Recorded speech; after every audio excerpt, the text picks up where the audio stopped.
Assalamualaikum warahmatullahi wabarakatuh. Baik anak-anak MI Watonia Purwasari, bagaimana kabarnya hari ini?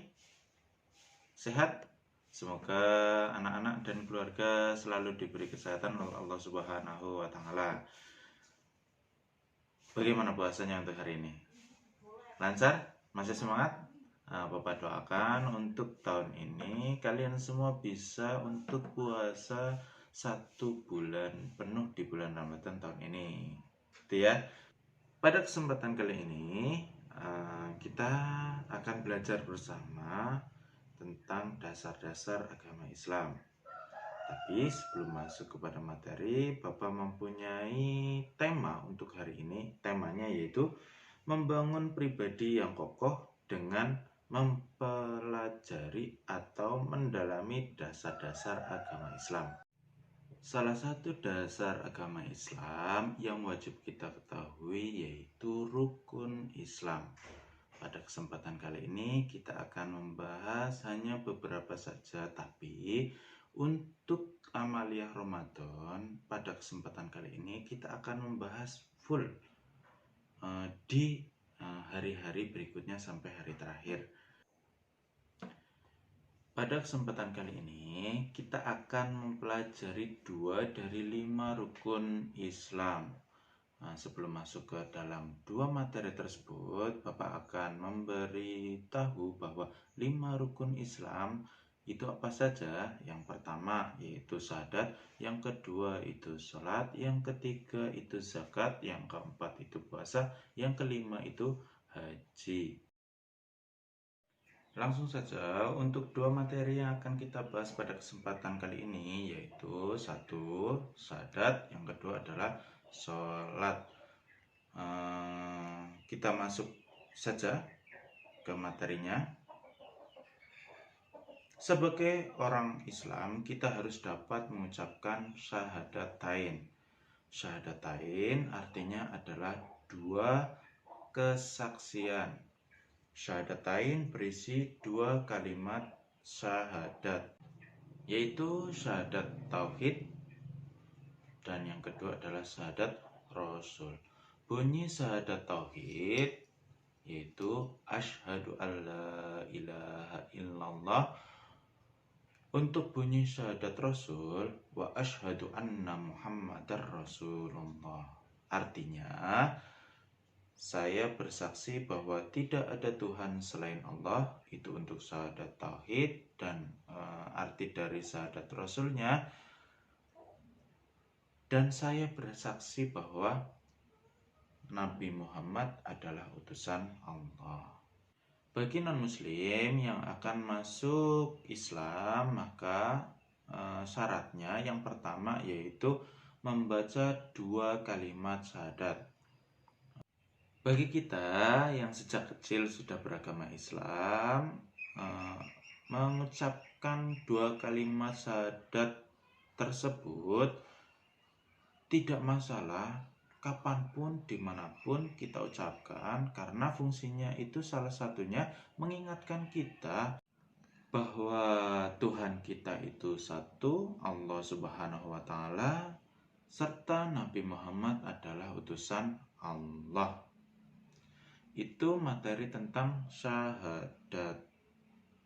Oke, kita akan lanjut ke materi yang kedua, yaitu sholat. Setiap hari kita melaksanakan sholat, tetapi apakah kita tahu bahwa arti atau definisi sholat itu apa? Sholat ada 2 arti. Yang pertama arti secara bahasa dan yang kedua arti secara istilah. Arti secara bahasanya yaitu doa dan arti secara istilahnya adalah suatu perbuatan serta perkataan yang dimulai dari takbir dan diakhiri dengan salam sesuai dengan persyaratan yang ada. Hukum sholat fardu 5 waktu dalam sehari adalah wajib bagi semua orang yang telah dewasa atau akil balik menjelang dewasa, yaitu umur 7 tahun ke atas sampai umuran dewasa. serta tidak gila. Anak-anak MI Watonia Purwosari, apakah setiap harinya kalian sudah sholat 5 waktu secara penuh? Kalau belum, kalian sekarang wajib untuk melaksanakannya secara penuh dan rutin, istiqomah ya. Tujuan sholat adalah untuk mencegah kita dari perbuatan keji dan mungkar tanpa mengurangi tujuan yang seharusnya, yaitu tujuan sholat adalah untuk kita beribadah atau menyembah Allah Subhanahu wa Ta'ala. Macam-macam sholat wajib itu ada 5. Yang pertama yaitu sholat subuh 2 rakaat, yang kedua sholat duhur 4 rakaat, yang ketiga sholat asar 4 rakaat, yang keempat sholat maghrib 3 rakaat, yang kelima dan yang terakhir adalah sholat isya 4 rakaat. Bila dijumlahkan, rakaat tersebut berjumlah 17. Sebelum kita melakukan sholat, maka ada syarat-syarat yang perlu kita ketahui terlebih dahulu. Syarat yang pertama, kita harus beragama Islam. Kayak yang tadi dijelaskan di awal, kita harus Islam terlebih dahulu dengan membaca kalimat syahadat. Tidak perlu diulang, itu hanya cukup 1 kali. 2, memiliki akal, tidak gila atau autis. Bagi orang yang ingin melaksanakan sholat, itu berakal, jelas, bisa membedakan mana yang baik dan mana yang buruk, tidak gila, dan juga tidak autis. Syarat berikutnya yaitu berusia cukup dewasa. Di sini kenapa ada kata cukup? Karena umur 7 tahun itu sudah diwajibkan melaksanakan sholat.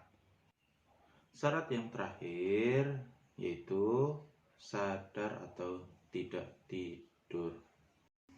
Dianjurkan juga kalau kita sholat, mata kita itu, walaupun kita itu tidak tidur, mata kita itu terbuka, melihat, jangan terpejam.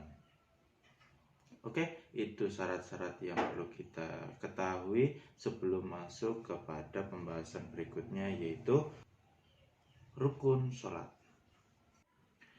Dalam sholat ada rukun-rukun yang harus kita penuhi atau jalankan, yaitu yang pertama ada niat. Niat di sini mempunyai arti itu menyengaja. Bagi kita yang sering dengar bahwa niat itu bukan hanya menyengaja, tapi ada lafalnya. Lafalnya antar niat subuh, duhur, asar, dan maghrib itu berbeda-beda. Maka dari itu disesuaikan. Yang kedua yaitu takbiratul ihram, takbir Allahu Akbar.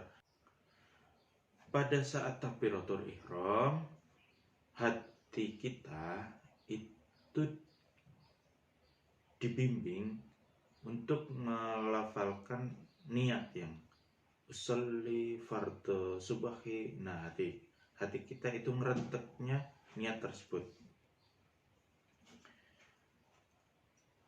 Rukun sholat berikutnya ada membaca surah Al-Fatihah.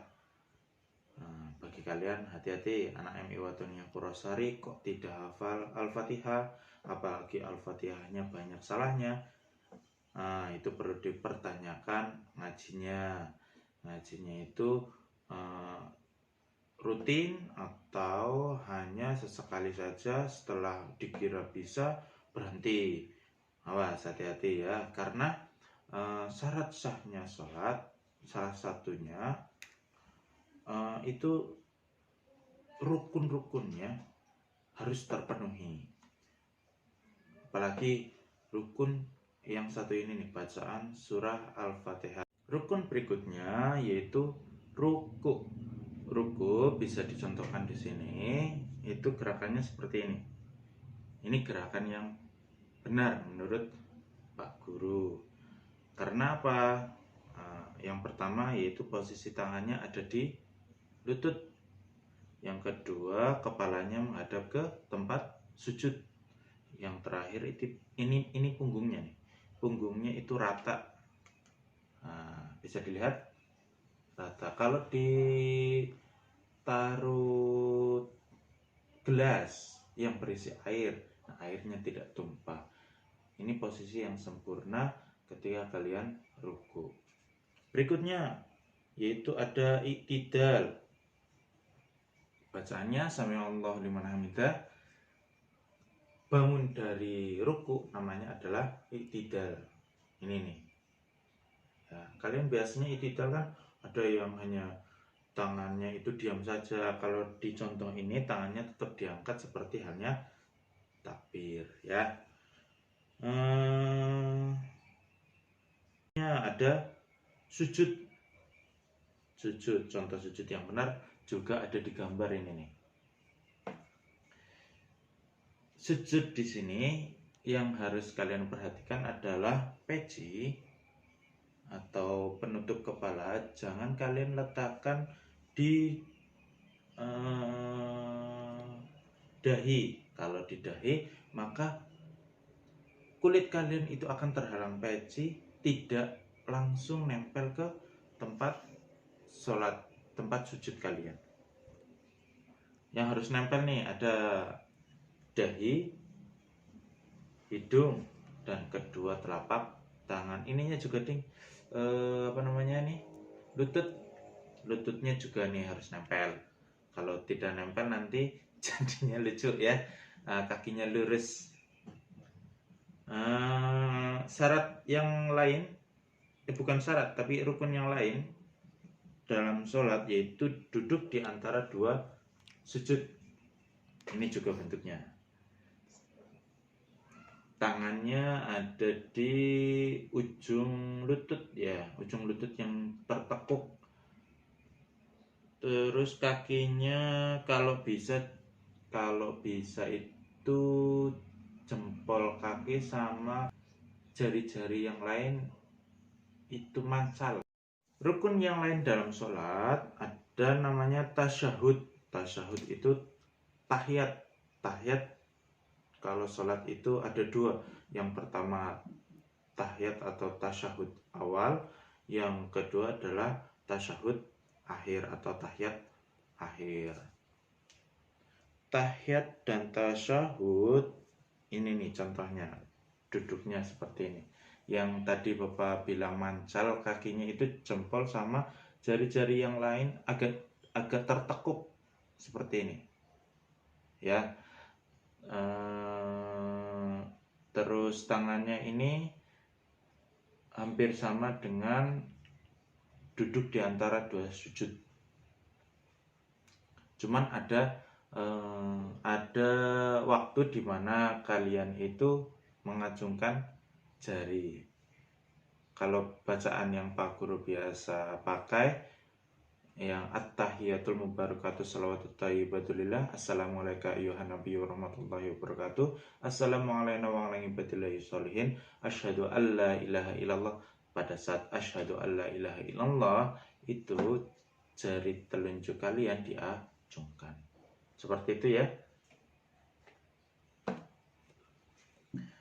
Berikutnya ada salam. Salam itu yang tengok kanan dan tengok kiri. Salam yang wajib kita lakukan yaitu salam yang menengok ke arah kanan, wajib. Tapi untuk yang menengok ke arah kiri itu sunnah, tidak harus dilakukan. Rukun yang terakhir sebagai penutup rukun yang tadi ada beberapa di awal yaitu tertib. Tertib di sini tidak boleh diacak-acak. Kalian mungkin suka untuk membaca surah Al-Fatihah, kalian baca surah Al-Fatihah dulu, baru kalian itu takbir. Nah, tidak boleh. Intinya bahwa gerakan dari awal sampai akhir itu runtut, tidak boleh teracak-acak atau terbolak-balik ya. Penjelasan Pak Guru yang terakhir di sini yaitu ketika kalian sholat bisa dikatakan sah apabila yang pertama yaitu masuk pada waktu sholat. Nah, yang sering kita lakukan kadang itu sholatnya di luar waktu sholat, itu tidak boleh. Ada memang beberapa hal yang diringankan ketika keadaan tertentu. Contoh, kita itu sedang bepergian, kita diringankan oleh Allah Subhanahu wa Ta'ala untuk menjamak. Jamak itu memang diperuntukkan bagi orang-orang yang dalam perjalanan. Nah, jamak yang dimaksud jamak itu menggabungkan sholat antara sholat duhur dan sholat asar, terus maghrib dan isya, itu dijadikan masing-masing satu waktu. Kayak sholat duhur dilakukan di sholat asar, di waktu asar bareng, itu boleh dilakukan, tapi syaratnya adalah kalian sedang dalam perjalanan yang jauh, tidak dekat. Berikutnya, sholat bisa dikatakan sah apabila menghadap ke kiblat. Tidak boleh menghadap ke selain kiblat. Tentunya kita sudah tahu bahwa kiblat umat Islam ada di Mekah, yaitu Ka'bah. Gitu ya. Untuk sholat bisa dikatakan sah.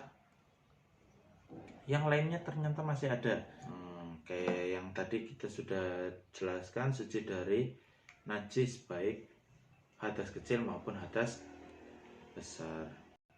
Yang terakhir yaitu menutup aurat. Auratnya harus ditutup, tidak boleh terbuka. Aurat laki-laki itu dari pusar sampai lutut. Aurat perempuan yaitu seluruh badan kecuali muka dan telapak tangan. Untuk laki-laki walaupun auratnya itu dari pusar sampai lutut, tapi secara etika, secara adabnya kita tetap menutupi bagian-bagian lain yang kalau terlihat itu kita merasa malu. Contoh pakaian laki-laki bisa memakai sarung dari pusar sampai mata kaki, terus berpakai pakaian yang seperti Pak Guru pakai nih, contoh pakai koko, pakai batik, pakai baju-baju yang lain yang kalian punya, dan itu bisa dikatakan kalian pakai pakaian tersebut sopan. Lebih baiknya ya kalau tidak ada ya pakai seadanya, cuman menutupi hal-hal yang kalian merasa malu bila terlihat oleh orang lain.